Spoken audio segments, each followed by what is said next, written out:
قدرمنو سلامونه او احترامات د ناڅاپي مشاعرې لړۍ چې موږ یوه هڅه شروع کړې وه 211 شوې ده. دا 212 ناڅاپي ده. د ناڅاپي لړۍ یوه مدعا لري چې ژوند ناڅاپي ښایسته کړو، ناڅاپي ښکلی کړو. نن راسره ډېر تکړه ملګري ولاړ دي او ناڅاپي پې ورځمه. ته به وایې که افلاطونه ورستو ولاړ دي. السلام علیکم افلاطون صاحب. داسې کوي داسې دي تاسو څه غلي ولاړ وئ؟ ما خو وروره ناڅاپي شروع کړې ده. هغه ځای نه مې پوره انټرو ورکړه. راشده ښه دې وکړل خبرې نه مونږ خو خبر نه وو، مونږ خپله کې لګیا وو. اسې د ناڅاپي باره کې راز غفوره ته خو یو زیرک فکر یې د صحافت د نړۍ. ته څه وایې یار دا ټرنډ ډېر عام شو خلکو یاره زما په خیال چې کله هم د پښتو ادب کې دا لفظ راشي چې یار دا سیلفي پویټري شوه یا د ناڅاپي شوه، نو په هغه وخت کې به افسر افغان او راشد نوم هم راشد راشد نه راځي. دا خو نیمګړی راشده دا نننۍ سیلفي چې کوم دا سیلفي مشاعره یا ناڅاپي دا موږ څه ځای ته راوړې ده؟ خلکو ته خلک بولي جنت کې ولاړ دي. ډېر زیاته مننه افسر جانه. موږ دا نننۍ چې کومه ناڅاپي مشاعره ده د ناڅاپي راتګ دی دا د شیراز رینا نه دی، یعنې موږ په 100 فوټه بلندۍ باندې ولاړو. 1400 فوټه. راشده څه به شریکې نن ته؟ شریکو به غفور نه به واورو یو ټپه. ګوره که زه دې خلکو ته پکې یو شی ښیم د ښکلی ښکلی شی پکې ښکاري په دې ناڅاپي کې. اینې راشده ته ما ټوله ورځ د بل حکم منلی دی لالا. دا یو ماښام مې ځان پسې لیکلی دی لالا. یو څو ټپې به وکړو. ټپې به وکړو په ترنم کې؟ په ترنم کې به داسې یو څو ټپې وکړو. تا په دې ښار کې ټپه عامه کړه. ښه راشده ارشاد دې کې خو شک نشته. ما ته یو ټپه نن رایادېږي چې د ماحول ته ګورم دې هم په ټپه ورولګي.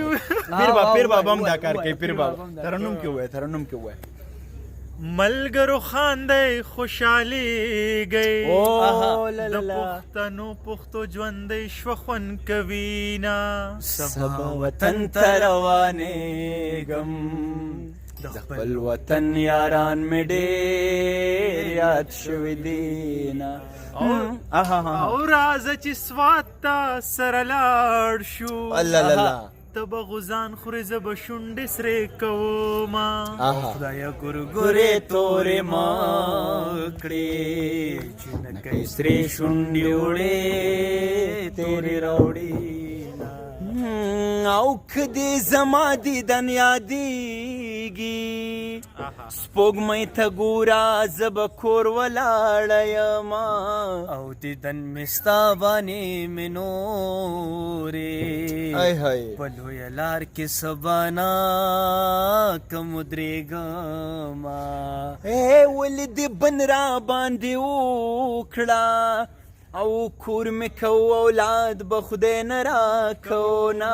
اسماني تند شوې جانانه راځئ ناڅاپي ده په مارا پرېوتې زرې زرې دې کړمه. او پیلم جشن دې جانانه. اللالا ریاض غفور دی. پټکې په سر کالو پټا په سروما. زمانه دواړه کار نه شي. سروکې پسې مو وایه چن کړم بل ځان سینګارومه. زمکو ده اللالا اسمانو د دې ټول جهان جهانو د دې ماله خوب نه راځي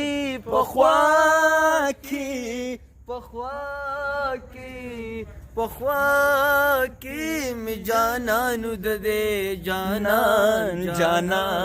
جانانو د دې چې زمکه سان اخلي ټول کائنات رب نه وهي.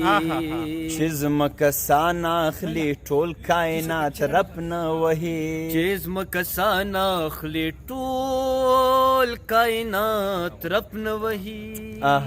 خدایا دا سو مې پسنګل کې د ارمانو د دې. واه راشده ډېره زیاته مننه کومه. خوشحاله راته اوسې قدرمنو. ژوند باید ښکلی وي، باید چې ټپه وشي او په سندره باندې خپه کې نه ښودی شي. دا که په شیراز ارینا کې ده، دا که په 1400 فوټه بلندۍ ده، دا که سمندر په تحت کې ده، دا که د ویسي سره ده. خوشحاله اوسئ.